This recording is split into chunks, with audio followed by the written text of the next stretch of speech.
Sí, sé que muchos deben estar sumamente indignados con Oda por lo que al final acabó haciendo con Bonnie, ya que eso de revelarnos que el personaje siempre fue una niña en el cuerpo de adulta dejó bastante mal parados a ciertos fanarts que habían hecho en la comunidad, así como también algunos paneles que él mismo dibujó. No obstante, a cambio de esa vaina obtuvimos a un personaje muchísimo más completo en términos de desarrollo, y todo eso en un solo arco. Por lo mismo, en esta oportunidad hablaremos del ascenso de Yewerly Bonnie como personaje y explicaremos cómo pasó de ser una supernova más de relleno irrelevante a una pieza clave para desarrollar tramas futuras, así que no le demos más vueltas a esta intro y empecemos.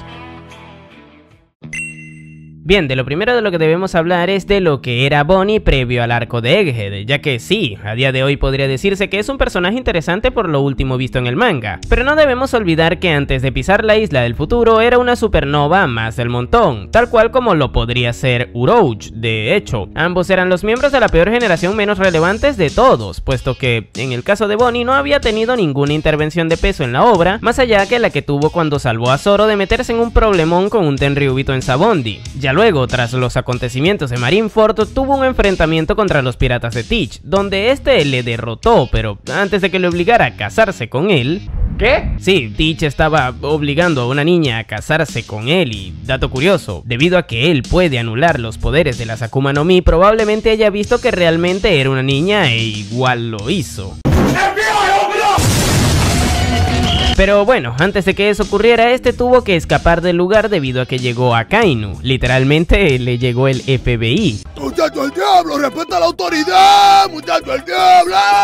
Y supuestamente ahí Bonnie sería capturada, pero tras esa vaina no supimos nada más de ella, más allá de que luego logró infiltrarse en el Reverie e intentó sacar a su padre de ese lugar, solo que en ese momento no sabíamos que era su padre, por lo que tampoco es que fuera tan relevante que estuviera en Mary Joyce en ese momento. Y esto sería todo lo visto de Bonnie previo a Egghead. Como les dije, cualquier supernova que no fuera Urouge sería más interesante que ella hasta ese punto. Pero entonces, ¿qué sucedió para que la cosa cambiara tan drásticamente para bien?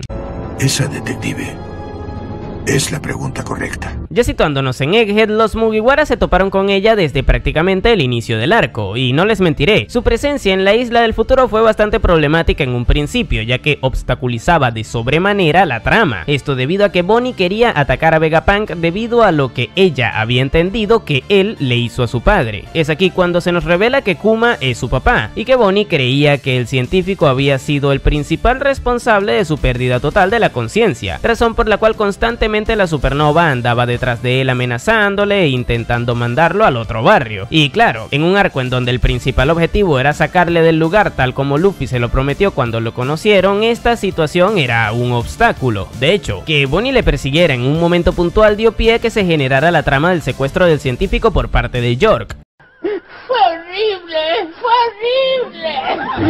Y sí, sé que muchos no quieren recordar esa vaina, pero en este punto del análisis es importante, ya que hasta ese punto tenemos a una Bonnie que no es que solo haya estado ausente durante prácticamente toda la obra, sino que cuando sí que estaba presente, obstaculizaba la trama y encima ocasionaba que la problemática empeorara drásticamente simplemente por un berrinche. Y como ya podrán imaginarse, esta vaina generó un desencanto hacia el personaje, puesto que sus actitudes eran sumamente inmaduras y no calzaban con la imagen de pirata que teníamos de ella. Sin embargo, todos estos comportamientos cobraron mucho más sentido cuando, tras salir de la problemática de Egghead a dar un paseo por el mundo y regresar un día después que toda esa porquería de trama de los Serafins y York fuera solucionada, Oye, tranquilo viejo. se nos puso sobre la mesa el flashback de Kuma, luego de la adición de Saturn a la trama. Fue ahí cuando la visión que muchos teníamos de Bonnie cambió drásticamente, ya que se nos confirmó que su edad actual era de 12 años, y esto dio pie a que sucedieran dos cosas. La primera es que dejaríamos de hacer memes diciendo que Bonnie solo servía para verla en potoposes, ya que, bueno, acabó siendo una niña, y está un poco feo decir esas vainas de un personaje de esa edad. Y lo segundo fue que ahora todos esos comportamientos inmaduros por su parte al interactuar con Vegapunk estarían justificados, puesto que si lo pensamos bien, es bastante lógico que una niña de 12 años actúe de esa forma tan inmadura en el arco, tomando en cuenta que ella tenía entendido que Vegapunk fue quien le quitó la conciencia a su padre. Pero lo interesante de todo esto no es solamente que este aspecto cobre más sentido, sino que también, a través del flashback de Kuma, Oda nos añade más importancia en la historia a este personaje. Primero porque nos explica todo lo que había detrás de las acciones que realizó el Buccaneer a favor de los hombres sombreros de paja. Ya con esto nosotros como espectadores entenderíamos que siempre fue un aliado sumamente valioso de la banda, cosa que antes no teníamos del todo claro.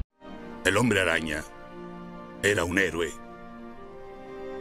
Y no me di cuenta. Luego de esto también se le añade importancia a Bonnie dentro de la obra, ya que el leitmotiv de Kuma fue salvarle la vida. De hecho, todo lo que sacrificó fue buscando ese objetivo, cosa que logró. Y ahora nos vemos en la situación en la que Bonnie necesita que le apoyen, puesto que está metida en una problemática que pone en riesgo esa misma vida por la que Kuma se sacrificó. Y ahora los que están ayudándole son los Mugiwara, es decir, la misma banda a la que Kuma ayudó. Con esto se genera una especie de retribución por parte de la banda de Luffy al ayudar a la hija del tipo que le salvó en su momento, haciendo así que nosotros los espectadores querramos que Bonnie salga bien parada de esta situación, puesto que empatizamos con su historia y con la de Kuma, y por ende lo que menos querríamos sería que todo el sacrificio del Buccaneer haya sido en vano. Y ya con esto nos tiene a los espectadores de su lado, pero ¿qué beneficios trae Bonnie para la trama? Y antes de continuar con el video es necesario agradecerles a todas las personas que apoyan de forma económica este proyecto a través de Super Thanks y haciéndose miembros del canal, así que muchísimas gracias a mis panas Gabriel Durán, Crazy Lace, Shacom el Kawaii Doppio, Hyperborio, Black D Luffy, Joel Varas, el Piegrin 6653 y a Moisés Alejandro. Me complace anunciarles que ya cumplimos el primer objetivo de hacer el upgrade de micrófono, todo esto con la ayuda de estos mastodontes. Ahora, si quieren formar parte de la obtención de la siguiente meta, que es una mejor PC y un mejor internet para streamear más seguido y abrirme el canal secundario con mucho más contenido, les recuerdo que todavía están a tiempo de hacerlo, así que échenle un ojazo al tema. Dicho esto, continuemos con el video. Gracias, me gusta el dinero. Ahora, volviendo al tema, si hablamos de los beneficios que Bonnie genera para la trama, de momento ya hemos sido testigos de una interacción sumamente valiosa que ha aportado Bonnie a la historia, y esa fue la de identificar a Luffy como Nika, ese guerrero del cual su padre le hablaba en su momento, que por cuestiones del destino le acabó salvando a ella. ¡Goda lo hizo de nuevo! Pero más allá de esto, lo verdaderamente importante es que Bonnie llama a Luffy como Nika, literalmente. Esto abre la puerta a que se empiece a generar un conflicto que muchas personas hemos estado resaltando desde el momento en el que se llevó a cabo el plot twist de la fruta de Luffy. Y ese es el de que, hasta qué punto la fruta de Nika influye en Luffy. Obviamente esto también involucra el tema de la libertad y el destino, pero de eso te hablé más a profundidad en este otro video. Pero el punto de todo esto es que es gracias a Bonnie que esta situación se está dando, y con esto el personaje ya empezó a generar intervenciones valiosísimas en la obra, ya que dicha problemática podría atentar en contra de la consecuencia del mensaje de libertad que nos intenta transmitir One Piece. Oye, despacio, cerebrito. Es por esto que, tanto por esta razón como la de que los Mugiwara deberían ayudarle por ser la hija de su salvador, que a día de hoy la vinculo mucho con la trama futura que tendrá el conjunto protagónico. Vamos, que sería raro que luego de establecer tantos vínculos entre los sombreros de paja y Bonnie, esta no estuviera acompañándolos aunque sea por un arco más. Y con esto se corrige perfectamente la problemática que mencionamos al principio del video. Bonnie era una supernova de relleno, pero ahora es un personaje interesante con bastante potencial. Y bueno, digo esto último por varias cositas que ya les iré comentando. Anota eso.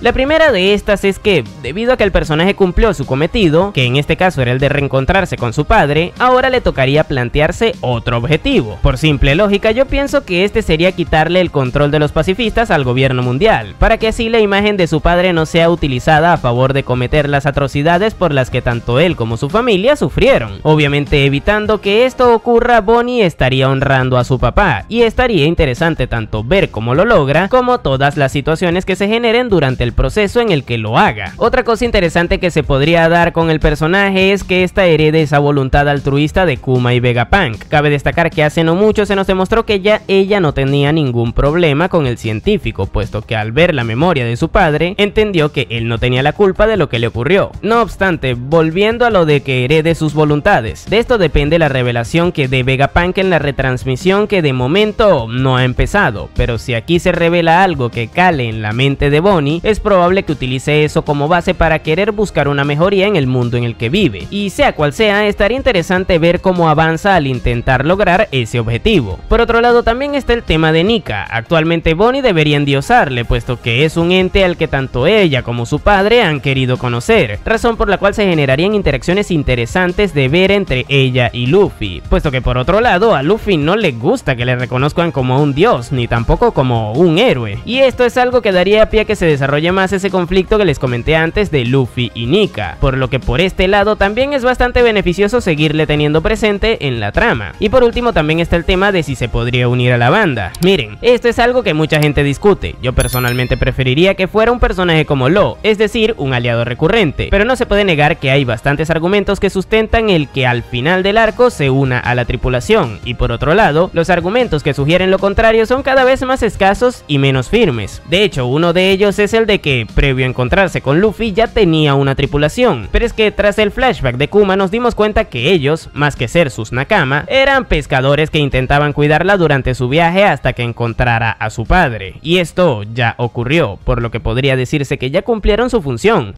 Vaya, ¿quién lo diría?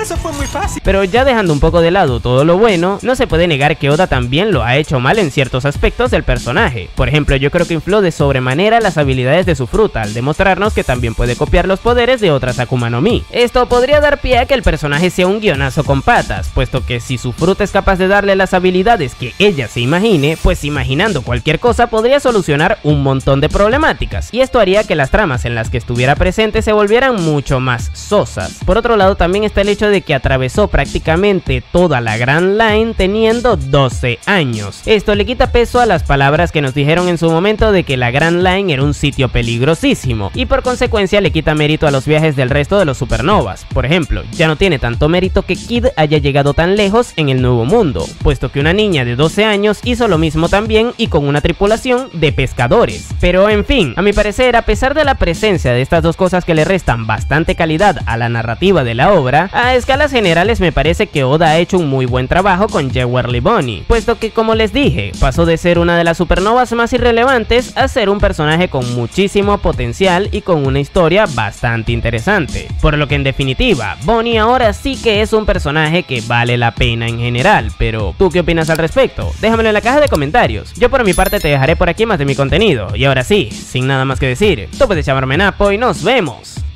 en el siguiente video.